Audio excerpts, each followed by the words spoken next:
Alright, in 19 minutes I cashed out. I picked up from the table at Casino M8trix, cashed out, went to the bathroom, and I'm back. This is Terminal B.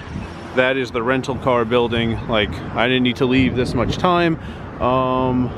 In more bad news, so I don't need to go down that really steep embankment like I did on the way up, if you remember from that earlier video in the series, but I don't have another way of getting across. I'm gonna have to run across. It's really busy, like 5-lane road again, and then get to this like odd spot of Terminal B and just kind of, no, I mixed it up. Rental car is here, Terminal B is there. I'm gonna get to this like, I don't know, just this like dirt patch like behind the rental car building, and then kind of like walk through slight openings between the fences, and then I will be able to actually use a crosswalk over there and get into a Terminal B, which is what I'm using to get back to Vegas. All right, from under this overpass on the Guadalupe Trail, you might see some people running or walking or biking by. Actually a little sad, this water right here is a river. It's officially Guadalupe River. I thought it was just like a small stream. I wonder if at one point the water level was much higher, because it doesn't really look all that strong. I wouldn't use the word river to describe it right now. But yeah, I got to the airport so quickly. I'm just taking a walk on this trail. I have like an hour before I really need to get in the building. So, said I would tell you the results. Here they are from my M8trix session. Made $8. I know that's exact. I think it was like 3 hours, 10 minutes. Whatever's on the screen is exact for the time. Plus 8 is fine. I was down like 150 at one point and made a comeback towards the end. Like I said in the video you saw yesterday, probably. My pre-flop sizing all day was poor. It was like Vegas sizing. I wasn't using California sizing, so I was down.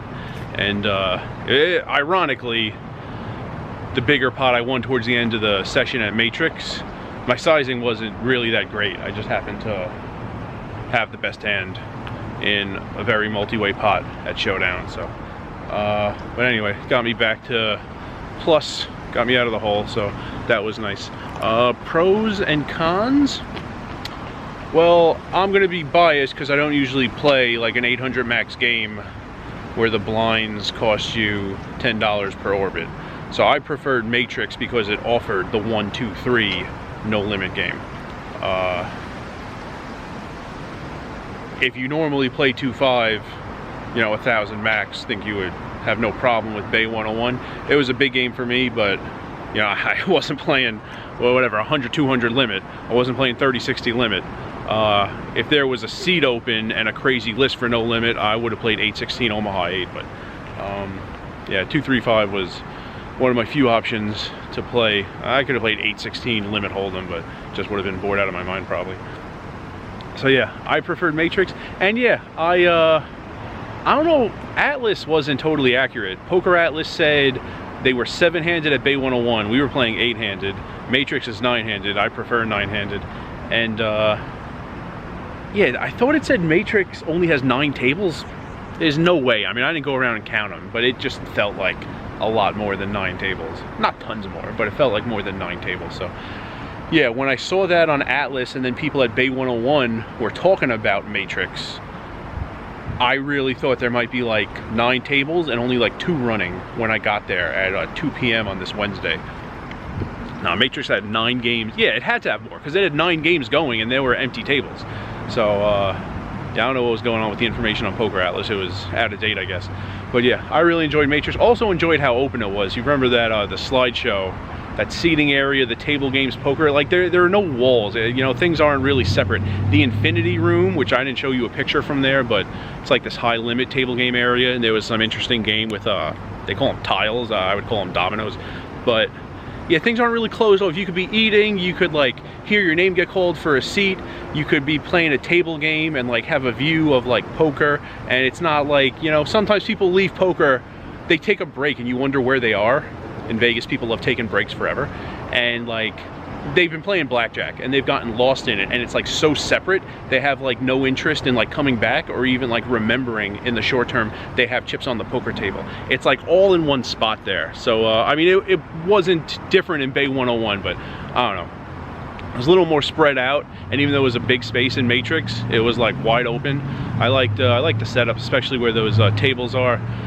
I wasn't there for the end of the Thursday night game. I was there for the beginning of it, and a lot of people filled those tables near that bar to like eat dinner and watch the game. And you could understand, like, if it got late in the game, cheers, you would like hear them from the poker table. I love when that happens. So yeah, I preferred Matrix. I didn't dislike Bay 101, but I preferred Matrix.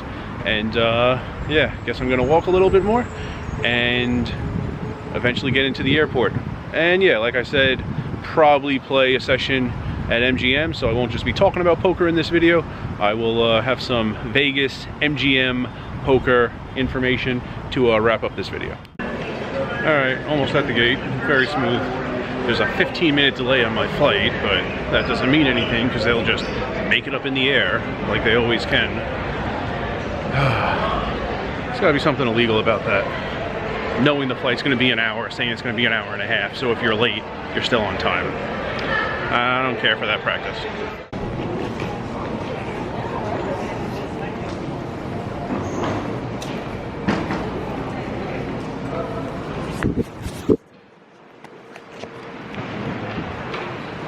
I don't even remember if I filmed when I was in the San Jose airport. If I did, okay. If not, okay.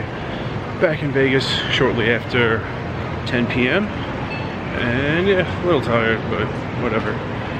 Very close to the strip, and I imagine I will head to MGM. That's the plan right now. I found it. Found the right spot.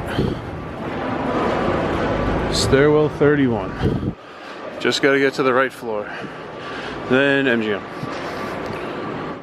Alright, little anticlimactic end to this video series. I'm tired, and the game wasn't great. I played an hour, 2 minutes. Every minute counts, trying to get my status here.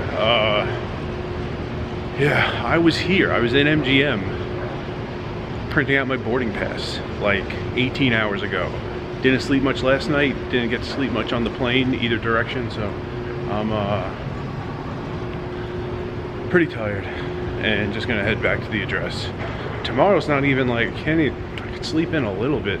Tomorrow's the final Friday ever at Poker Palace. I'm going. 1 to 3 other people might go, and yeah, we want to eat first, and we don't want to need to leave enough time because it's like rush hour traffic on the interstate, and I'll probably go to the weight room and maybe a store before that. Like, I can't just sleep all day, so can't be out too late tonight.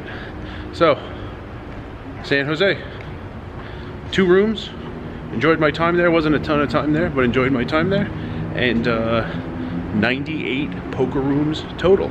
Only 2 left to get to 100. Oh, the trivia, I realized. I don't think I told you the trivia answer.